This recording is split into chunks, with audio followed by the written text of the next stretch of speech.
नमस्कार, मैं हूं राजेश पांडे। आप देख रहे हैं श्री नारद मीडिया। ये नारद मीडिया का स्टूडियो है और हमारे साथ जिले के लब्ध ख्याति प्राप्त गुरुजी पंडित रंगनाथ उपाध्याय जी हैं। और आप अब समझ गए होंगे, हम आगामी जो रक्षाबंधन का त्यौहार आने वाला है, इसको लेकर चर्चा करने वाले हैं। गुरुजी, इस बार भी रक्षाबंधन को लेकर तरह तरह की बातें समाज में आ रही हैं। क्या है इस बार रक्षाबंधन का मुहूर्त और कैसे मनाया जाएगा? सबसे पहले मैं नारद मीडिया को एवं सनातन संस्कृति न्यास के सभी सदस्यों को अपनी तरफ से तथा नारद मीडिया के दर्शकों को धन्यवाद देना चाहूँगा। साथ साथ नारद मीडिया के एवं सनातन संस्कृति न्यास के सत्प्रयास को भी मैं सराहना करते हुए धन्यवाद देना चाहूँगा कि उन्होंने सनातन संस्कृति की रक्षा के लिए और उसे अक्षुण्ण करने के लिए और सिवान तथा देश की जनता को और नारद मीडिया के दर्शकों को समय समय पर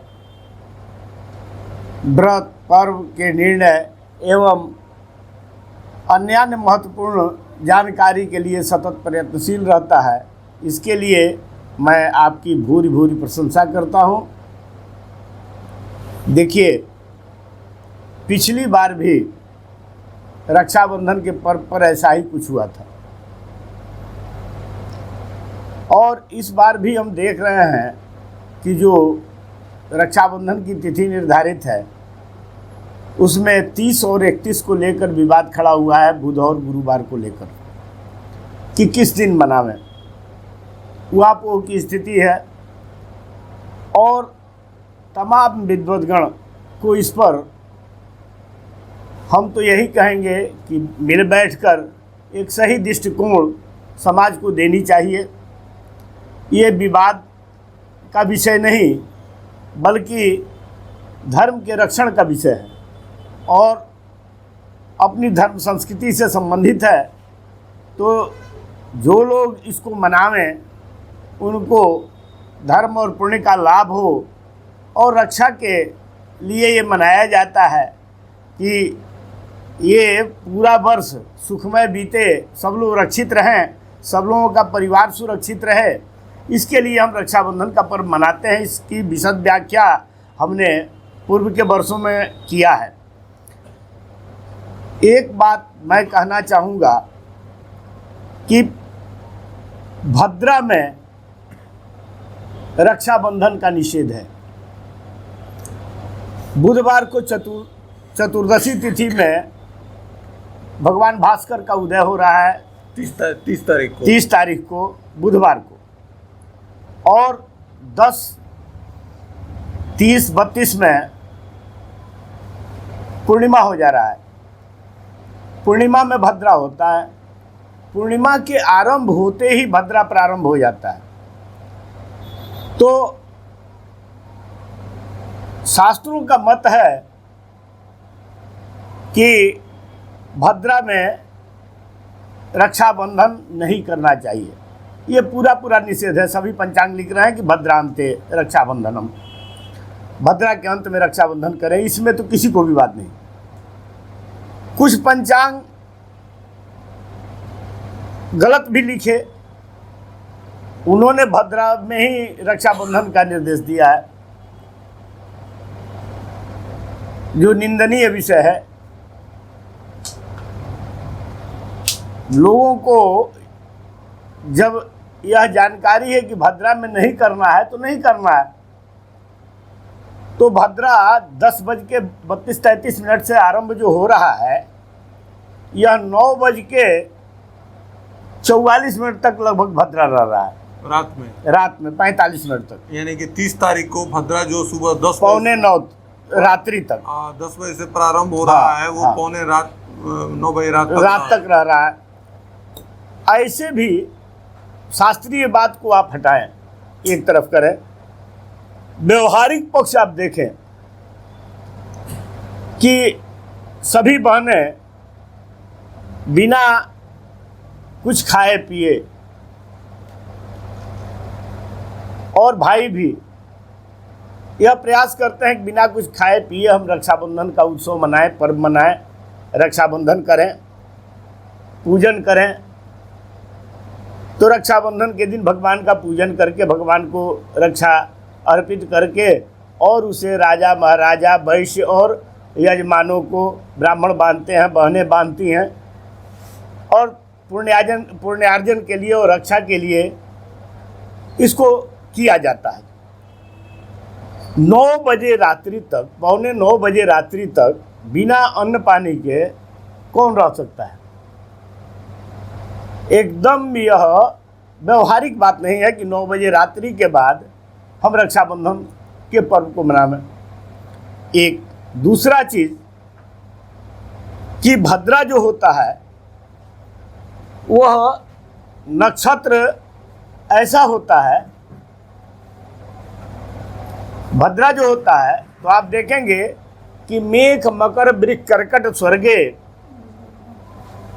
कन्या मिथुन तुला धनु नागे कुंभ मीन अलिकेसर मर्ते विचरति भद्रा त्रिभुवन मध्य। त्रिभुवन में भद्रा का विचरण जो होता है वह राशियों के आधार पर इसी तरह उसको वर्गीकृत किया गया है कि मेघ मकर वृक्ष कर्कट स्वर्गे कन्या मिथुन तुला धनु नागे कुंभ मीन अलिकेसर मर्ते विचरति भद्रा त्रिभुवन मध्य। तो ऐसे भद्रा विचरण करता है। इसका फल क्या है? अतः स्वर्गे भद्रा शुभम कार्यम पाताले च धनागमम अमृत्य लोके जदा भद्रा सर्व कार्यम विनश्यति। अगर मृतलोक का भद्रा है तो वो सारे कार्यों का नाश करता है।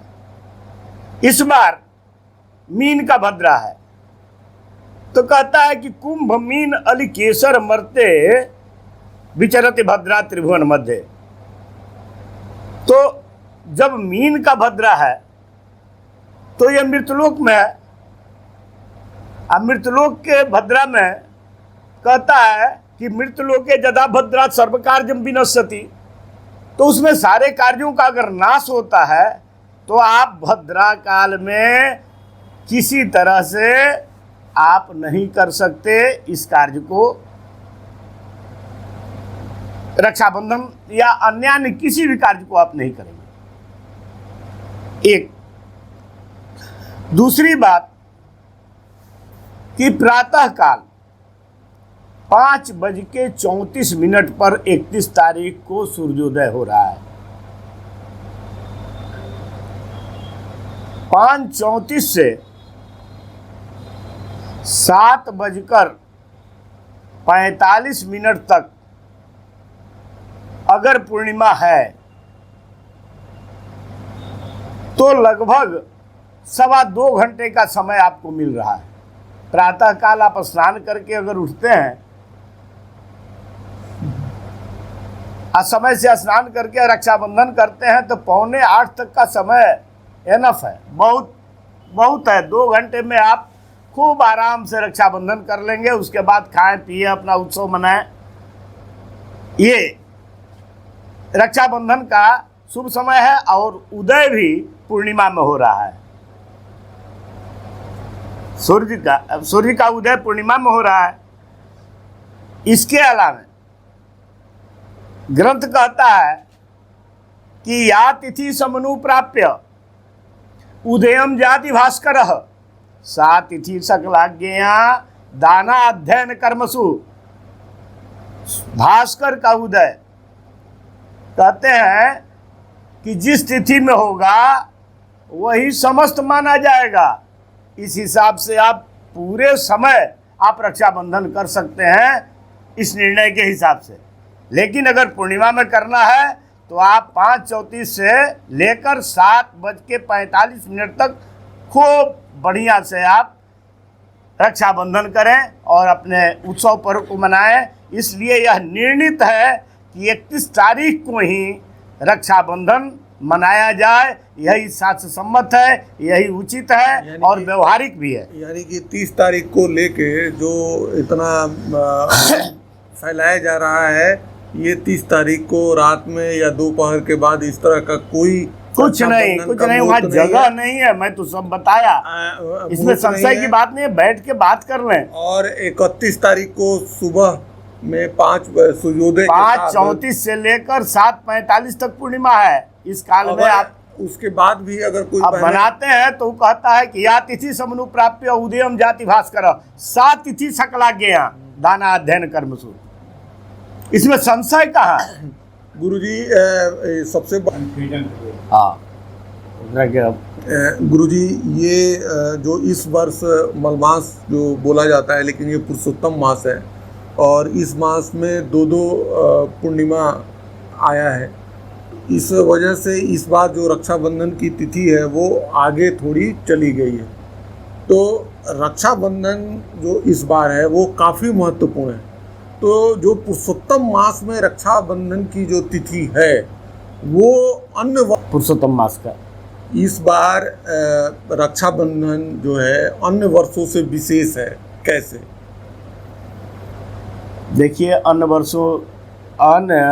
वर्षों से विशेष इसको इसलिए कहेंगे कि इस साल श्रावण में पुरुषोत्तम मास लगा हुआ है और पुरुषोत्तम काल में ये भगवान विष्णु का बहुत पावन मास है और इसमें बहुत तरह की जुगुप्साएँ की जाती हैं धर्म के लिए और इसमें धर्म के संग्रहण की व्यवस्था बहुत है। उस विषय पर आप चर्चा करेंगे तो उसके लिए ऐसे ऐसे दृष्टिकोण हैं कि ये श्रावण मास कभी कभी मिलता है पुरुषोत्तम मास को। अब देखिए, जीवन में अगर कष्ट होते हैं ना, ये विषय से अलग है, इतर है, तो अगर जीवन में कष्ट होते हैं किसी को तो उसके पुण्य के क्षय होने से होते हैं। जब पुण्य का क्षय हो जाता है मनुष्य का, तो आप कुछ पुण्य भी करते हैं तो थोड़ा सा आराम मिलता है, लेकिन पुनः कष्ट शुरू हो जाता है। और पुण्य का जब बाढ़ होगा, आपके पास पुण्य का अक्षय भंडार होगा, तो आपको कष्ट के दिन कभी देखने नहीं पड़ेंगे और इहलोक और परलोक दोनों सुखमय बीतेगा। तो श्रावण मास में और पुरुषोत्तम मास हो गया, तो इसमें वैसे पुण्य के संग्रहण का साधारण बहुत सा उपाय है जिससे आप पुण्य को संग्रहित करके और अपने परिवार को सुखमय करते हुए अपना जीवन सुंदर व्यतीत करते हैं। अब एक छोटा सा जनमानस के लिए मैं नारद मीडिया के सब प्रयास को देखते हुए और इन लोगों की मनोभावना को समझते हुए मैं एक छोटी सी बात किसी संत की कही हुई मैं दोहरा देता हूँ, जो आपके नज़र में भी चली जाए, आपका कल्याण हो।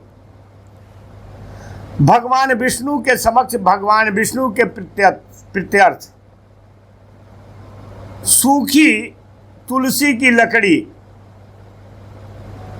3-4 अंगुल की आप ले लें और वेदलक्षणा गऊ के घी में उसको डुबो दें।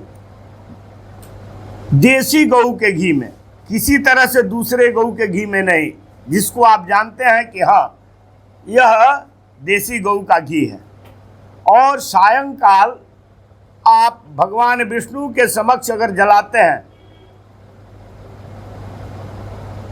दीपक प्रज्वलित करते हैं, आपके परिवार के लोग उसको जलाने के लिए कर्पूर वगैरह भीमसेनी कपूर उसमें थोड़ा सा लगा सकते हैं कि आराम से जले। अगर भगवान को अर्पित करते हैं तो जन्म जन्म की दरिद्रता इससे मिट जाती है। सारे तीर्थ, हजारों सूर्य ग्रहण, सारे पुराणों और वेदों का पारायण करने से जो फल होता है वह एक दीपक पुरुषोत्तम मास में जलाने से वैसा पुण्य हजारों तीर्थों नदियों में स्नान करने का जो फल होता है वह एक दीपक जलाने से आपको मिल जाता है। उसके 16वीं कला की बराबरी भी कोई नहीं कर सकता है। पुरुषोत्तम मास दीपदानम पुरुषोत्तम मात्सस्य दीपदानम। तो कहता है कि कलाम नारहंति खोड़सिम, उसकी 16वीं कला के बराबर कोई पुण्य नहीं है। तो ये छोटी सी 2 मिनट का काम है। अगर भगवान विष्णु के समक्ष आप दीपक जला के अपनी कामना कहते हैं, बंध्या स्त्री अगर सविधि जलाती है तो उसको संतान की प्राप्ति होगी, कन्याएं अगर इस काम को करती हैं तो विवाह आदि उसके संपन्न होंगे। दरिद्रता, महादरिद्रता है, वो भी इससे नाश होगा और पुण्य का अर्जन होगा और आप सुखी होंगे। इस चैनल के माध्यम से मैं पुरुषोत्तम मास चल रहा है, इसलिए विषयगत बात थी तो मैं इसको आपके कल्याण के लिए मैं कहा, और साथ ही सारे दर्शकों को और नारद मीडिया को, सनातन संस्कृति न्यास को मैं अपनी तरफ से साधुवाद धन्यवाद देते हुए रक्षाबंधन की शुभकामनाएं देता हूं, हार्दिक शुभकामनाएं देता हूं। और सभी छोटों को अपने से श्रेष्ठ जनों को प्रणाम और छोटों को आशीर्वाद देते हुए मैं अपने वाणी को विराम दे रहा हूं। धन्यवाद। जैसा गुरुजी ने बताया, अपने समाज में रक्षाबंधन का बड़ा महत्व है। ये सावन मास है, 15 अगस्त भी सावन मास को ही आ रहा है और हमारा देश जब आज़ाद हुआ था तो उस समय सावन मास था। देश की आज़ादी की लड़ाई में भी ये रक्षाबंधन सावन मास का बड़ा ही महत्वपूर्ण स्थान है।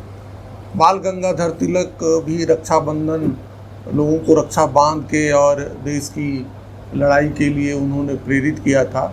और जब बंग भंग हुआ था, बंगाल 2 हिस्सों में बटा था, तो रविंद्रनाथ टैगोर जी ने भी ये रक्षाबंधन बांध के लोगों को एक सूत्र में बांधने का प्रयास किया था। तो हमारी जो आज की व्यवस्था है, इसमें भी रक्षाबंधन का बड़ा महत्व है। बहनें माताएं अपने भाइयों की कलाई पर रक्षा सूत्र बांध कर उनके जीवन की कामना करती हैं और ये त्यौहार हमारे यहाँ बड़े ही परम पवित्र तरीके से मनाया जाता है। गुरुजी ने जैसे बताया, किसी भ्रम में पड़ने की ज़रूरत नहीं है। 31 तारीख को सूर्योदय से रक्षाबंधन का त्यौहार मनाया जाएगा और उस दिन बृहस्पतिवार का दिन है 31 तारीख, और ये रक्षाबंधन का त्यौहार पूरे समाज को सुखद रूप से अपनी पवित्रता प्रदान करेगा। गुरुजी, आपने इतनी अच्छी जानकारी दी, इसके लिए आपका आभार। हाँ, सबको धन्यवाद, आभार।